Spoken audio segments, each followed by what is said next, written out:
Persian empire का capital मदइन, जो एक जमाने में दुनिया की सबसे ताकतवर और रिच सिटी थी, और इस सिटी के सेंटर में पर्शियन बादशाहों का मशहूर व्हाइट पैलेस था। और इसी महल के अंदर पूरे पर्शियन एम्पायर के खजाने पड़े हुए थे।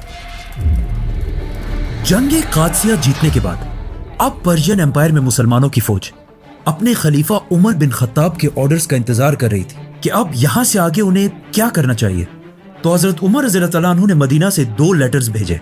रोमन एम्पायर की फौज को जेरूसलम की तरफ जाने का हुक्म दिया और पर्शियन एम्पायर की फौज को ऑर्डर्स दिए कि अब तुम लोगों ने तब तक नहीं रुकना जब तक इस एम्पायर के कैपिटल मदइन को फतह ना कर लो। तो मुसलमानों की फौज साद बिन अबी वकास की लीडरशिप में फुल स्पीड पर्शियन एम्पायर के कैपिटल की तरफ बढ़ने लगी और मुसलमान 100% श्योर थे कि वो इस सिटी को जरूर फतह करेंगे, क्योंकि इस सिटी के फतह के बारे में इस सब से बहुत साल पहले रसूलुल्लाह सल्लल्लाहु अलैहि वसल्लम ने पहले ही बता दिया था।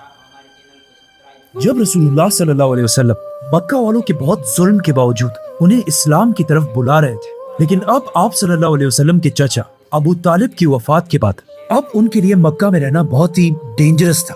तो आप सल्लल्लाहु अलैहि वसल्लम मजबूरन अबू बकर रज़ियल्लाहु तआला अन्हु के साथ मक्का से छुपकर मदीना की तरफ रवाना हुए।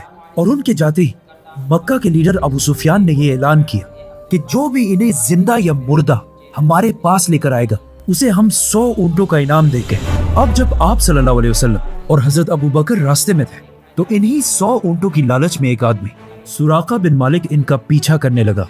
लेकिन जैसे ही सुराका उनके करीब पहुंचा तो उसका घोड़ा अचानक रुक गया और उसकी बहुत कोशिश के बाद भी वो घोड़ा अपनी जगह से नहीं हिला। आखिर आप सल्लल्लाहु अलैहि वसल्लम ने उसकी तरफ मुड़कर देखा और कहा, सुराका, वो क्या दिन होगा कि पर्शियन बादशाह के कंगन ब्रेसलेट्स तुम्हारे हाथों में पहनाए जाएंगे।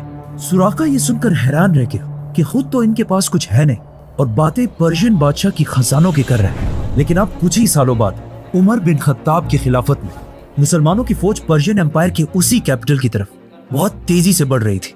लेकिन पर्शियन एम्पायर के कैपिटल मदइन को फतह करना कोई आसान काम नहीं था, क्योंकि कादसिया के मैदान से जितनी फौज भाग कर आई थी वो इसी किले में मौजूद थी।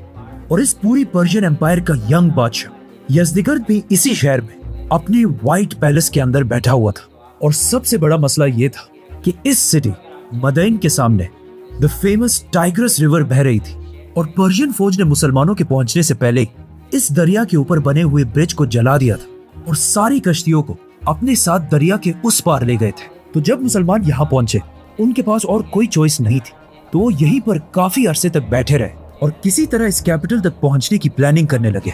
नाउ पर्शियन बादशाह ये सब इसलिए कर रहा था ताकि वो इस सिटी के सारे खजानों को जमा करके यहाँ से भाग जाए और मुसलमानों के हाथ यहाँ कुछ भी ना है। जाने से पहले यज़दिगर्द ने मुसलमानों के जनरल साद बिन अबी वकास की तरफ ये ऑफर भेजी कि अब तुम लोग और बस करो, अब तक जितने इलाके तुम लोग फतह कर चुके हो वो सब तुम्हारे हुए और अब बस हमें और आराम से रहने दो।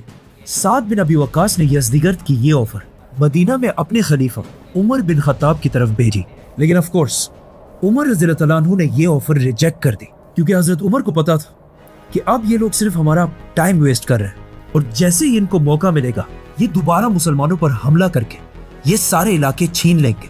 अब इस सब के दौरान मुसलमानों का काफी टाइम वेस्ट हो चुका था और यज़दिगर्द ने इस टाइम को यूज करके मदइन के ऑलमोस्ट सारे खजाने जमा कर लिए थे। और सिर्फ 3 दिन बाद यज़दिगर्द इन सारे खजानों को साथ लेकर इस सिटी से भागने वाला था। लेकिन उसके भागने से पहले ही मुसलमानों के जनरल साद बिन अबी वकास को इस सब का पता। अस्सलाम वालेकुम, उम्मीद करता हूँ आप सब खैरियत से होंगे। मेरा नाम है अब्दुल बासित और आप देख रहे हो मेरे यूट्यूब चैनल ABC कोहिस्तानी।